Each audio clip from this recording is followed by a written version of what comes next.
What's happening, YouTube? Welcome back. This is a 1 versus 1 game against number 1 player, Xerokee. We're playing on a couple of different maps. This is to practice for the 1v1 tournaments. This time we're playing on USA. I'm going first. I decided to split my troops in 2 different places. One in the northeast and another in the southwest. And then I saw that his biggest army was right there, so then I could try to manual roll it and then go for the big attack to get the attacking advantage, and then go do the 10 against 15.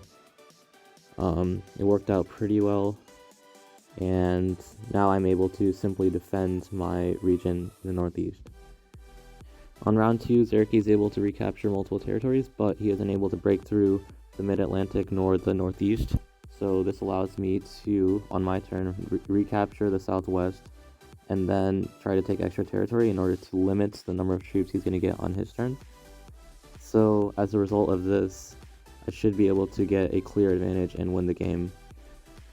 I decided to play this game with counter animations on because there's a bug where if you attack too fast, then you can get connection issues and can end up actually losing your turn. I don't want to end up doing that, so that's why I decided to play it a little bit slower paced with camera animations on. So he is able to break through the northeast, but he wasn't able to break through the mid-Atlantic. He did surprisingly well in being able to break through the southwest as well. So he is able to survive much better than I thought, and that's simply because he had a lot of territories that allowing him to break through. But I'm still having the advantage of going first, and in the beginning I also had the attacker's advantage when I was blitzing his biggest army and attacking his biggest army, even though I split my troops up a little bit. So moving on to the ending, the Xerokee is able to break through into both regions, which is surprising to say the least, but still I have the edge by getting 6 each turn. I think he's only getting around 5 or 6, but like I said, I got the advantage going first in being able to predict his biggest army. So that's the biggest thing. If you're able to predict where they place their army, then you can get the attacking advantage, and then you should be able to win it 99% of the time, I would say. So yeah, I already got 10 at this point. It's over. There's really nothing he can do because now I can just capture all the regions and then take as many territories as possible. And at this point he can't do anything because he's getting way too few troops, so then that means that he won't be able to break through as much, even with a set at this point. Because if he gets a set, he can do some minimal damage, but that's not enough. So I can just trade in and then recapture everything, and that should be game over. So the first game goes in my favor, 1-0. Now on to game number 2. Yeah, game number 2 is going to be on Boston. So this one was on USA. This next one's on Boston. Decided to fortify to the center and then have it ready to take him out next turn. So now I don't need a set or anything because it's more than enough. Holding that much stuff, I think at this point he realizes that's over, so he just gives up. So I'm able to take the victory game 1. Now into game number 2. So that was how to win on USA. It's basically just a prediction game, going first. So now onto game number 2. I'm going second, it looks like, on Boston. So this time I decided to try to split my focus and try to go for a couple of different content regions on the Boston map.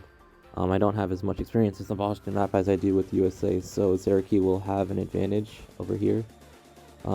With the experience and in the position. He's already holding on to that region with a 12 and a 10, which was very smart positioning on his part because he had the army there in the bottom region. I wasn't able to predict to where he was going to go, and that allowed him to split it so where it's like pretty much impossible for me to break through without having to rely on luck and trying to manual roll the 10.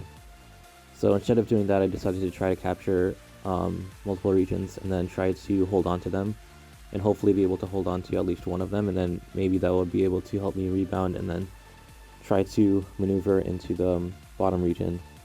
So this time I'm just trying to capture as many territories as possible in the same way, and I already captured the 2 top regions, which are extremely important on Boston. And now I'm just trying to try to defend one of them. So now he's getting 9 troops, but he's at this point I think he's definitely has the advantage holding on to the bottom region. So use a 20 to break through into one of the top regions, and then breaks through and gets an incredibly good blitz roll there. Even though he isn't able to break through to the final region, he still has a huge advantage and should be able to win this game, because the reason he was able to win was because he was able to outsmart me with the placement of his army. Like, while I decided to split my troops and try to go for multiple regions, that wasn't a very optimal strategy going second, because it allows him to go for a continent, and then because my troops are split up, I won't be able to optimally be able to break through, because I only got 9 troops on my first turn and he was holding on with a 12 and a 10. So basically, if I wanted to break through, I needed to rely on luck. So I would say the best way to win going first or going second would have been to try to do one big army instead of having a couple of smaller armies going for smaller regions. So he is able to win on game number 2. That was well played. Moving on to game number 3, we're playing on classic map, Classic Capitals. This is my favorite map for 1v1. So I'm going first. I got to go for North Africa, and I'm going for South America at the same time, as well as taking territory in Europe. And I should definitely have the advantage in this game, being that he has his capital on Central America, and my capital on North Africa is very easily blocking his access to the rest of the map. Like his troops, his territories on Alaska and Greenland are literally preventing him from going anywhere. And my capital there on North Africa is there preventing him from expanding into Africa or Europe. So yeah, it's very good positioning wise. He's getting 9 on his turn, so he should be able to break through some of it. Should be able to break through into Australia, and then use some troops to break through into South America. That's what he's doing. He's got the 16 there, he's got the 7 there. So he should be able to break through somewhat and deal some damage. He is able to break through all the regions, all the continents, but I should be able to recapture the stuff and get an advantage over him. So in capitals mode, the biggest thing is that you protect the capital, so that it's because you have a 3x defending bonus. So that's why you need to make sure you have enough so that they can't break through, but you need to have extra so that you can make sure that your capital isn't blocked. That's why I decided to place an army there from India to invade into Australia and then capture it, try to capture it, take as many of it as possible. So yeah, so I'm able to break through and capture Australia. Next, I'm able to capture Africa. In 1v1, it makes sense to take multiple continents as a result, because it forces your opponent to break through and then have to worry about splitting. As you see, he can't have one force without having to split off to try to break through both of them. So then I also try to go for Europe, so then I can get 3 instead of just 2. So now he's definitely at a disadvantage. Like you can see, all of his troops are on his capital, 16 there, pretty much. Like, no, he has like 8 there or so on his capital, which is not nearly enough to deal enough damage. So he tries breaking off an army in China to break through into Australia, and another army to split. So like I said, he needed to split in order to break through both of them, which means that it won't be as effective as having one main army to break through all of the regions. So on my turn, I get 9 is enough to break and to defend my capital, and then go for Australia at the same time. And then that should make it so that it'll be impossible for him to deal damage the next turn. So now the only thing I need to be cognizant of is making sure that my capital is secure, because if it's already round 3, so if he ends up winning the attack, then he will end up winning the game. So that's the only consideration, which is why I decided to not capture extra territory and fortify my capital to have a better chance at surviving, because I'm already holding on to Australia, so that's more than enough to keep him to make him worried about what I'm holding and make him not focus on my capital. So now This allows me to capture both Africa and Australia at the same time. So now it's definitely game over now at this point.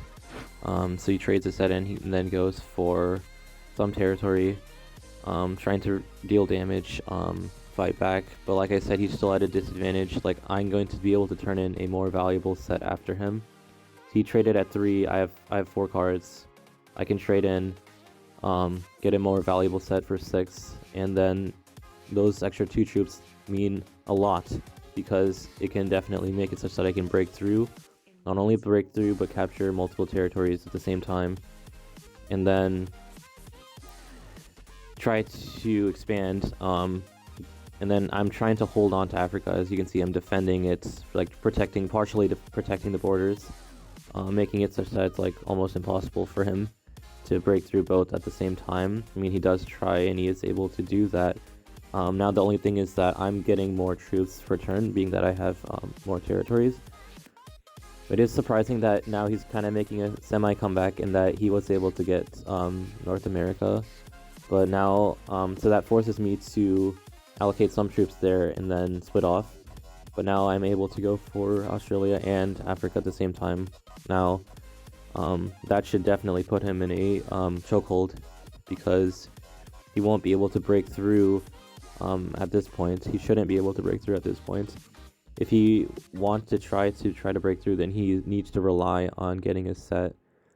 So at this point, I guess he realizes that it's at a disadvantage. So, like, he didn't have too many more opportunities. So I guess he decided to go for the capital attack, but he had way fewer troops there. So the chances of him winning that were much lower than. So in desperation, he tried to go for the 6 against 14, a capital attack, but that was definitely not a 100% chance. It was in desperation because he didn't really have anything else to try. So at this point, I can go for the easy capital attack and get the W. Thanks for watching.